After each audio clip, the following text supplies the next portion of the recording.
साहब, विद्याधर जी, गणेश जी काका साहब, हमारे राठौर जी और उप प्रधान महोदय, सभी पार्टी का वरिष्ठ नेतागण, सरपंचगण जो हमारे साथ चल रहे हैं और गांव बोला सर का सभी सम्मानित पिता तुल्य बुजुर्गों और नौजवान साथियों, 2024 को ये आम चुनाव है और मैं इसमें यह मानूं कि देश में सबसे बड़ा चुनाव है ही है और 22 लाख वोटर इसमें वोट डालने जाएंगे। इसकी इको कम करो, इको बंदी कर दो। इको क्या है कि गाना बजाना करना हमें इको चाले कर 19 तारीख को चुनाव है और मैं आपके बीच में आज कांग्रेस के प्रत्याशी के रूप में हूं। 10 साल का मेरा कार्यकाल रहा है आप लोगों के बीच में सांसद के रूप में। उससे पहले मेरे पिताश्री भी एक सांसद के रूप में आपके बीच में थे।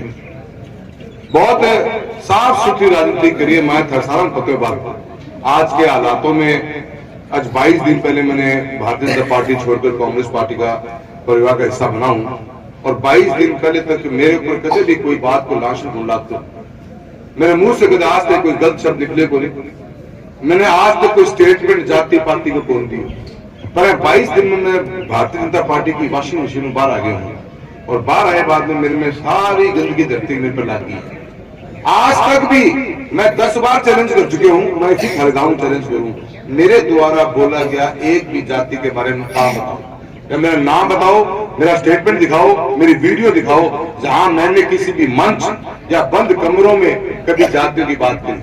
अपन ने तो 10 साल विकास को दिए और विकास को भी ऐसे दिए जो अपने आप में बेहतरीन है। कई पत्रकार था हमारे नेता करना होगा, एक ही प्रश्न पूछे, आप ऐसा क्या कर, एक काम बताओ जो करना चाहते हो, क्या 2 काम ऐसे जो आप बड़े 5 साल में करना चाहते हो। मैंने आज तक कभी इन बातों का जवाब नहीं दिया। नहीं, मैं उस सोच को मानता हूं कभी कि एक काम है 2 काम से पूरे जिले में बड़ा परिवर्तन आ जाएगा। मैंने कभी भी ऐसे कोई स्टेटमेंट नहीं दिया। मेरी नजर रहती है तो भारत सरकार की जो सरकार बनती है उसमें मंत्री बैठते हैं। मंत्री होता है हर विभाग का एक मंत्री। 70 मंत्री होंगे या 55 मंत्री होंगे, 25-30 हमारे पक्की मंत्री होते जो कैबिनेट रैंक के होते हैं।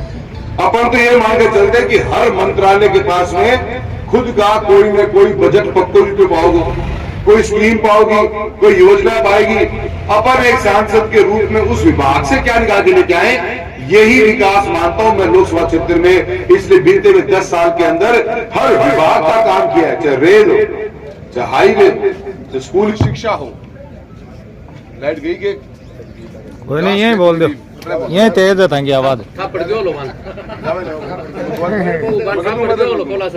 चाहे शिक्षा हो, चाहे मोबाइल टावर्स हो जो भारत सरकार के अंदर में आते हैं, चाहे बैंक, पोस्ट ऑफिस, पासपोर्ट सेवा केंद्र, हमारे हॉस्पिटल्स, चूरू में मेडिकल कॉलेज खुला, हर चीज के ऊपर हमारी नजर विभाग अनुसार रहती है।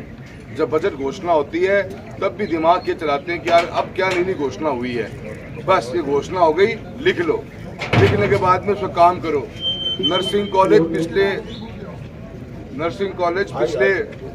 पिछले ही बजट में घोषणा हुई और पिछले बजट घोषणा के अंदर ही अपन ने उसको हैंड टू हैंड अपने चूरू के लिए स्वीकृत करवाया। जब मेडिकल कॉलेज की बात चली थी तो मेडिकल कॉलेज भारत सरकार का एक योजना थी कि हम धीरे धीरे हर एक जिले, देश के अंदर हर जिले हेडक्वार्टर पे एक मेडिकल कॉलेज खोलेंगे। उसी दिन उसका ख्वाब देख लिया था कि अपना पहला सूची में अपना नाम आना चाहिए। राजस्थान के अंदर पहले चरण में 5 मेडिकल कॉलेजों की स्वीकृति हुई थी, जिसमें एक नाम चूरू का था। हमेशा काम को प्राथमिकता दी। आज भी हमारा ये क्षेत्र है जिसमें आज भी रेलवे लाइन नहीं है। हमने बीते हुए 10 सालों में 6 से 7 सर्वे करवाए अलग अलग। पहले हमारा ये नोखा सीकर का सर्वे हुआ करता था, ये कभी कामयाब नहीं हुआ। फिर हमने सीकर से इसको आगे नीम का थाना लेके चले गए, नीम का थाने से करवा लिया, उसकी भी रिपोर्ट नेगेटिव आ गई। अभी हाल ही में कुछ साल भर पहले मंत्री महोदय खाटू श्याम जी आए तो रिंग से खाटू श्याम जी के सर्वे की बात करी। मैं हैंड मिला, जीएम के पास गया, डीआरएम के पास गए, मंत्री से मिले और करके मैंने कहा जी सालासर से आप खाटू श्याम जी को सालासर जोड़ो और सालासर से आप जोड़ दो इसको सालासर से आप इसको जोड़ दो सुजानगढ़ के लिए, तो मेरा ये बेल्ट जुड़ जाएगा। सुजानगढ़ से आप मुकाम जोड़ दो, गुरु जमेश्वर जी के महाराज का धाम जोड़ दो, फिर वहां से करनी माता मंदिर जोड़ दो, पूरा सर्किट बन जाएगा श्रद्धालुओं का। एक बार ट्रेन में बैठे सभी धाम के दर्शन कर लिए। उस मकसद से काम करते हैं, उस मकसद से सोचते हैं। और आपको बताते हुए अचंभा होगा, सुन के भी आपको सुनने में अचंभा होगा कि इस बात को लेकर कि हमने पहले चरण के अंदर खाटू श्याम जी से सालासर से सुजानगढ़ को जोड़ने का सर्वे में नाम ही नहीं मिलवाया, सर्वे मंजूर करवा दिया। 1.25 करोड़ रुपए की लागत से डीपीआर बनेगी उसकी, और डीपीआर बनने के बाद भारत सरकार फैसला लेगी। ये कोई भी काम हो, मैं ये कहता कि हम रेलवे लाइन ले आ देंगे ना, बड़ी बात कभी को मारा, क्योंकि रेलवे लाइन रुपए लाके 7,000 करोड़। अगर आज मैं नोखा सिक्कर में जोड़ने की प्लानिंग कर लूं तो ऐ की दूरी पड़ेगी मेरे ख्याल 250-300 किलोमीटर पड़ जाएगी, 300 किलोमीटर ऊपर पड़ेगी। 300 किलोमीटर का मतलब जो है, हमें छोटा सा आइडिया बता दूं कि खर्चा लगा हो।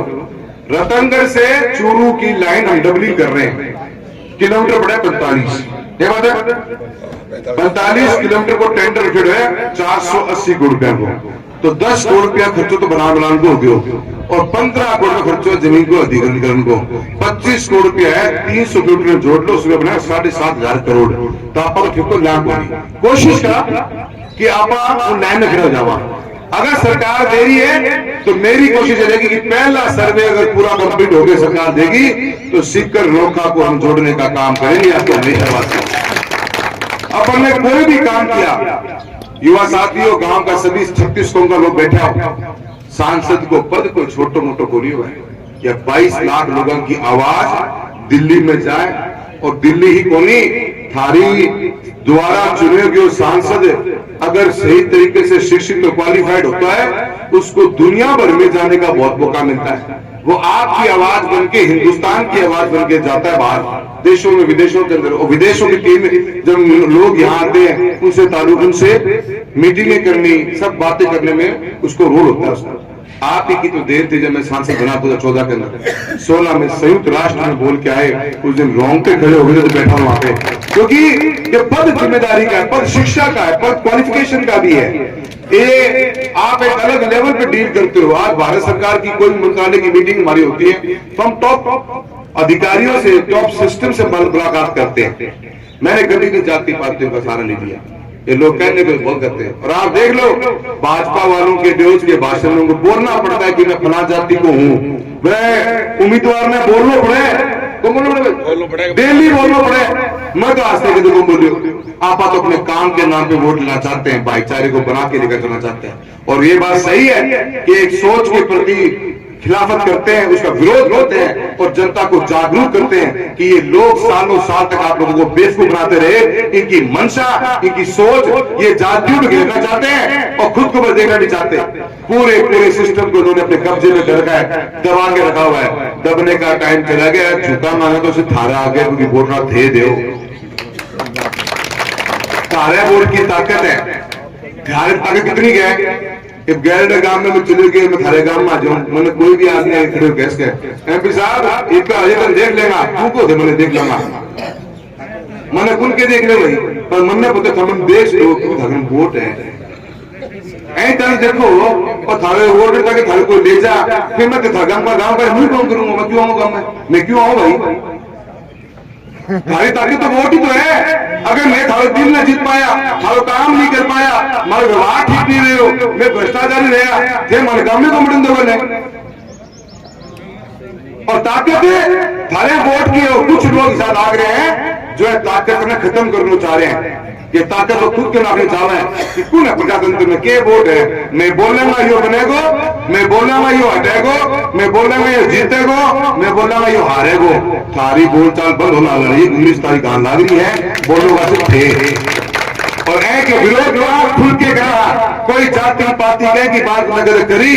अब मारा आ गया तो 2 बार रफीक मंडेलिया जी उम्मीदवार के रूप में नाम आया था, मारे जुबान से एक भी हल्को शब्द निकले, चुनाव बोल रहे हैं, वरना लोग तो मुझको पा जाने एक झटके में समाज को तालू वालों बिगाड़ दे।